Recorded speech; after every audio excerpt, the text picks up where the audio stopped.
Today's जी के programme में आपका स्वागत है। सबसे पहले कल के अभ्यास प्रश्न को देख लेते हैं। वार्षिक रूप से मनाए जाने वाले आदि पूरम फेस्टिवल का संबंध किस मंदिर से है, ये सवाल था। ऑप्शंस थे मीनाक्षी अम्मन मंदिर तमिलनाडु, अंडाल मंदिर तमिलनाडु, श्री जगन्नाथ मंदिर पुरी या फिर कामाख्या मंदिर असम। और इस प्रश्न का सही जवाब है ऑप्शन बी, अंडाल मंदिर तमिलनाडु।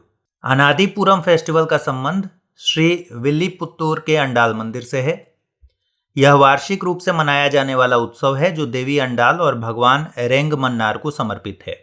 इस उत्सव में विशेष पूजा और दीपदान के साथ भक्तों द्वारा एक विशाल रथ खींचने की परंपरा है, लेकिन इस बार कोविड-19 के चलते यह उत्सव मंदिर के पुजारियों और सीमित प्रतिनिधियों के द्वारा ही आयोजित किया जा रहा है। तो इस प्रश्न का सही जवाब है ऑप्शन बी, अंडाल मंदिर तमिलनाडु। हमारे वीडियो अंग्रेजी में देखने के लिए फॉलो करें हमारा ही दूसरा यूट्यूब चैनल दृष्टि IAS इंग्लिश।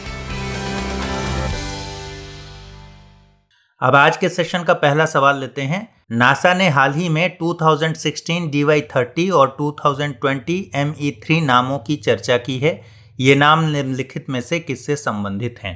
क्षुद्र ग्रह यानी एस्टेरॉयड, आकाशगंगा यानी गैलेक्सी, उपग्रह यानी सैटेलाइट या फिर तारा यानी स्टार। इसका सही उत्तर है ऑप्शन ए, क्षुद्र ग्रह। नासा ने हाल ही में एक विशाल क्षुद्र ग्रह एस्टेरॉयड 2020 ND को लेकर चेतावनी जारी की है। नासा के अनुसार यह एस्टेरॉयड 24 जुलाई को पृथ्वी के नजदीक से गुजरेगा। इसके साथ ही दो अन्य क्षुद्र ग्रह भी पृथ्वी के नजदीक से गुजरेंगे, जिन्हें नासा ने 2016 DY30 और 2020 ME3 नाम दिया है। नासा के अनुसार पृथ्वी के ज्यादा नजदीक आने वाले क्षुद्र ग्रहों को संभावित रूप से खतरनाक क्षुद्र ग्रह कहा जाता है, यानी पोटेंशियली हजार्डस एस्टेरॉयड्स PHAs। ऐसे सभी क्षुद्र ग्रह जिनकी पृथ्वी से न्यूनतम ऑर्बिट इंटरसेक्शन दूरी यानी MOID 0.05 एस्ट्रोनॉमिकल यूनिट्स या उससे कम होती है, वे PHAs माने जाते हैं। नासा के अनुसार एस्टेरॉयड 2020 ND पृथ्वी से लगभग 0.034 एस्ट्रोनॉमिकल यूनिट्स नजदीक होगा। तो इस तरह इस प्रश्न का सही जवाब है ऑप्शन ए। दूसरा सवाल लेते हैं। निम्नलिखित में से कौन सी समिति गैर व्यक्तिगत डेटा से संबंधित है?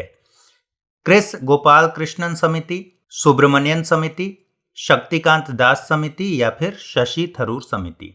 इस प्रश्न का सही जवाब है ऑप्शन ए, क्रिस गोपाल कृष्णन समिति।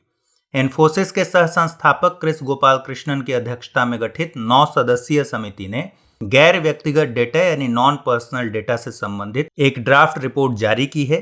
इस रिपोर्ट में समिति ने सुझाव दिया है कि देश में उत्पन्न गैर व्यक्तिगत डेटा को विभिन्न घरेलू कंपनियों और संस्थाओं द्वारा दोहन करने की अनुमति दी जानी चाहिए। समिति ने एक नए प्राधिकरण की स्थापना का भी सुझाव दिया है, जिसे इस तरह के गैर व्यक्तिगत डेटा के उपयोग और माइनिंग की निगरानी के लिए शक्तियां प्राप्त होंगी। गौरतलब है कि गैर व्यक्तिगत डेटा ऐसे डेटा का कोई सेट है जिसमें व्यक्तिगत रूप से पहचान योग्य जानकारी नहीं होती। तो इस तरह इस प्रश्न का सही जवाब है ऑप्शन ए। तीसरा सवाल, भारत में मातृ मृत्यु दर यानी MMR से संबंधित आंकड़े कौन जारी करता है? ऑप्शंस हैं श्रम मंत्रालय, महिला एवं बाल विकास मंत्रालय, रजिस्ट्रार जनरल ऑफ इंडिया या फिर भारत का मुख्य न्यायाधीश। सही उत्तर है इसका रजिस्ट्रार जनरल ऑफ इंडिया यानी ऑप्शन सी।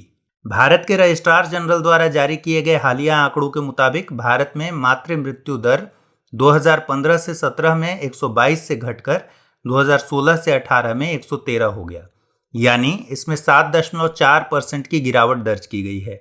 भारत के मातृ मृत्यु दर यानी MMR में एक वर्ष में 9 अंकों की गिरावट आई है। MMR एक निश्चित समय अवधि में प्रति 1 लाख जीवित जन्मों के दौरान मातृ मृत्यु की संख्या का अनुपात होती है।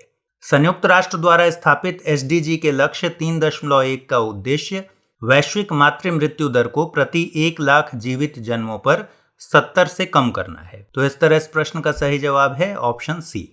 चौथा सवाल है, नेशनल ग्रीन ट्रिब्यूनल यानी NGT ने हाल ही में RO प्यूरिफायर पर प्रतिबंध लगाने का निर्देश दिया है। NGT के अनुसार पानी में टोटल डिजॉल्व्ड सॉलिड्स का स्तर कितने मिलीग्राम प्रति लीटर से कम नहीं होना चाहिए? ऑप्शंस हैं ए 50 मिलीग्राम प्रति लीटर, B 100 मिलीग्राम प्रति लीटर, C 350 मिलीग्राम प्रति लीटर और डी 500 मिलीग्राम प्रति लीटर। और सही जवाब है इसका ऑप्शन डी 500 मिलीग्राम प्रति लीटर। एनजीटी ने पर्यावरण, वन और जलवायु परिवर्तन मंत्रालय को आरओ प्यूरिफायर पर प्रतिबंध लगाने के लिए एक अधिसूचना जारी करने का निर्देश दिया है।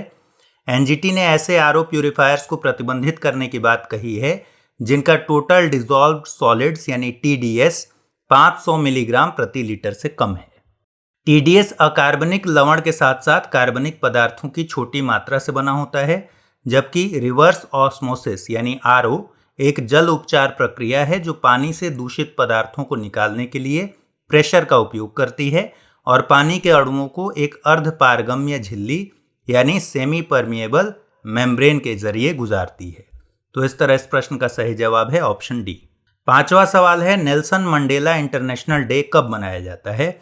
ऑप्शंस हैं 17 जुलाई, 18 जुलाई, 19 अगस्त या फिर 20 अगस्त। और इसका सही जवाब है 18 जुलाई, option B. Nelson Mandela International Day हर साल नेल्सन मंडेला की जन्म जयंती पर 18 जुलाई को मनाया जाता है। यह दिवस सभी के लिए बदलाव की दिशा में एक कदम उठाने और परिवर्तन को प्रेरित करने का अवसर है। नेल्सन मंडेला ने अपने जीवन को मानवाधिकारों के लिए लड़ते हुए समर्पित किया था। उनका मानना था कि हर किसी में दुनिया को एक बेहतर स्थान बनाने के लिए अपने समुदायों में बदलाव लाने की क्षमता है। नेल्सन मंडेला दक्षिण अफ्रीका के पहले अश्वेत राष्ट्रपति, नोबेल पुरस्कार विजेता और रंग भेद विरोधी आइकन के रूप में जाने जाते हैं। तो इस तरह इस प्रश्न का सही जवाब है ऑप्शन बी, 18 जुलाई। छठा सवाल है, निम्नलिखित में से कौन से कथन भीम ऐप के संदर्भ में सही हैं? पहला कथन है, भीम ऐप का शुभारंभ दिसंबर 2016 में किया गया था। दूसरा है, यह केवल स्मार्टफोन पर इस्तेमाल किया जा सकता है। तीसरा कथन है, इस ऐप के द्वारा अन्य यूपीआई खातों या पतों पर पैसा भेजा जा सकता है। कूट है, केवल 1 और 2, केवल 1 और 3, 1, 2 और 3 और केवल 2 और 3। इसका सही उत्तर है ऑप्शन बी यानी केवल 1 और 3।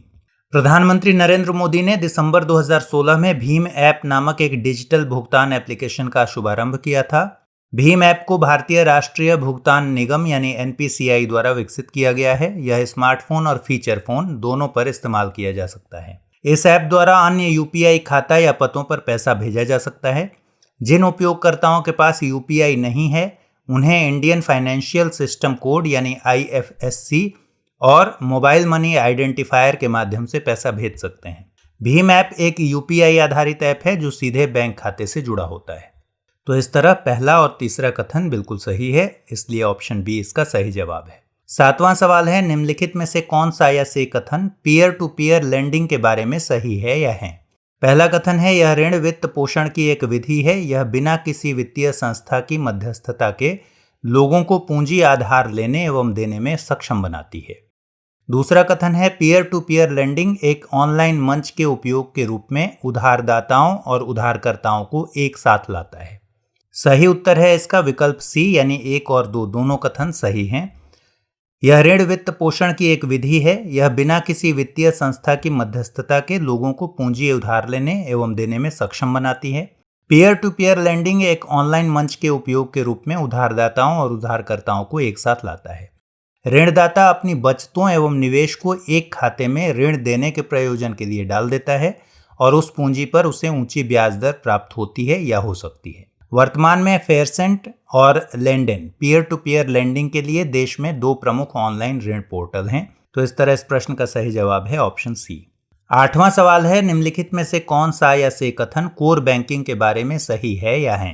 पहला कथन है, इस प्रणाली से अभिप्राय एक नेटवर्क से जुड़ी सभी बैंक शाखाओं द्वारा मुहैया कराई जाने वाली बैंकिंग सेवाओं से है।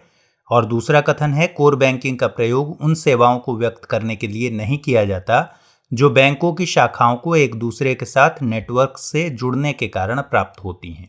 कूट है, केवल 1, केवल 2, 1 और 2 दोनों, न तो 1 और न ही 2। और सही जवाब है इसका ऑप्शन ए केवल 1। कोर बैंकिंग से अभिप्राय एक नेटवर्क से जुड़े सभी बैंक शाखाओं द्वारा मुहैया कराई जाने वाली बैंकिंग सेवाओं से है। कोर बैंकिंग का प्रयोग किसी बैंक की शाखाओं को एक दूसरे के साथ नेटवर्क से जुड़ने के कारण प्राप्त होने वाली सेवाओं के लिए होता है। कोर बैंकिंग प्रणाली के संदर्भ में कोर का अर्थ होता है centralised online real time exchange. Core banking की सुविधा वाले बैंक में यदि आप किसी भी शाखा में रुपए जमा करवाते हैं तो आपकी जमा की रकम का लेखा जोखा बैंक के सेंट्रल सर्वर पर अंकित हो जाता है और उसी समय देश में उसी बैंक की किसी भी शाखा से आप वही रकम निकाल सकते हैं। तो इस तरह इस प्रश्न का सही जवाब है ऑप्शन ए। नवा सवाल है, निम्नलिखित में से कौन सा या से कथन सामाजिक बैंकिंग के बारे में सही है या है। पहला कथन है, ये ऐसे बैंक होते हैं जो निवेश तथा उनके सामाजिक प्रयोग की दृष्टि से कार्य करते हैं। और दूसरा कथन है, सामाजिक बैंक परंपरागत बैंक की तुलना में कम लाभ सीमा पर कार्य करते हैं। ऑप्शंस हैं केवल एक, केवल दो, एक और दो दोनों, न तो एक और न ही दो। और सही जवाब है इसका विकल्प सी, एक और दो दोनों। ये ऐसे बैंक होते हैं जो निवेश तथा उनके सामाजिक प्रयोग की दृष्टि से कार्य करते हैं। सामाजिक बैंक परंपरागत बैंक की तुलना में कम लाभ सीमा पर कार्य करते हैं। सामाजिक बैंकों की स्थापना का उद्देश्य एक साथ सभी स्तरों पर सामाजिक, सांस्कृतिक और आर्थिक प्रभावों को ध्यान में रखते हुए उनकी नकारात्मकता को कम करना और उनके सकारात्मक प्रभावों को बढ़ाना है। इस तरह इसका प्रमुख उद्देश्य बैंकों के संचालन एवं क्रियाओं में सामाजिक उद्देश्यों को वरीयता देना है। इसके अंतर्गत निर्धनों को स्वरोजगार और जीविकोपार्जन के लिए छोटे छोटे कार्यों और लघु कुटीर उद्योगों की स्थापना के लिए वित्तीय सुविधाएं प्रदान की जाती हैं। तो इस तरह इस प्रश्न का सही जवाब है ऑप्शन सी। 10वां सवाल है, निम्नलिखित में से क्या वित्तीय समावेशन के बारे में सही है या है। पहला कथन है, वित्तीय समावेशन का अर्थ बैंकिंग एवं वित्तीय सुविधाओं को अर्थव्यवस्था के सभी क्षेत्रों तथा समाज के सभी वर्गों तक पहुंचाना है। दूसरा कथन है, वित्तीय समावेशन को हमारे देश में अक्सर बैंक खाते तक पहुंच के रूप में देखा जाता है, जो अपने आप में पर्याप्त है। कूट दिया गया है केवल एक, केवल दो, एक और दो दोनों, न तो एक और न ही दो। और सही जवाब है इसका कि केवल एक कथन, पहला कथन सही है, यानी ऑप्शन ए सही है। वित्तीय समावेशन का अर्थ बैंकिंग एवं वित्तीय सुविधाओं को अर्थव्यवस्था के सभी क्षेत्रों तथा समाज के सभी वर्गों तक पहुंचाना है। वित्तीय समावेशन को हमारे देश में प्रायः बैंक खाता तक पहुंच के रूप में देखा जाता है, जबकि इसमें बैंकिंग के अलावा अन्य वित्तीय सेवाओं जैसे पेंशन बीमा व पूंजी बाजार के उत्पादों और सेवाओं से वंचित लोगों को उनकी परिधि में लाना भी शामिल होता है। कम आय व कमजोर वर्गों के लिए ऋण व वित्तीय सेवाओं तक सुगम पहुंच ही वित्तीय समावेशन है। वित्तीय सेवाओं के समावेशन में सर्वाधिक प्रमुख भूमिका बैंकों की निर्धारित की गई है। तो इस तरह पहला कथन सही है और दूसरा कथन गलत है। आइए अब आज के अभ्यास प्रश्न को देखते हैं। स्वतंत्रता सेनानी यू तीरथ सिंह सईम का संबंध किस राज्य से है। ऑप्शंस हैं मेघालय, पश्चिम बंगाल, सिक्किम या फिर पंजाब।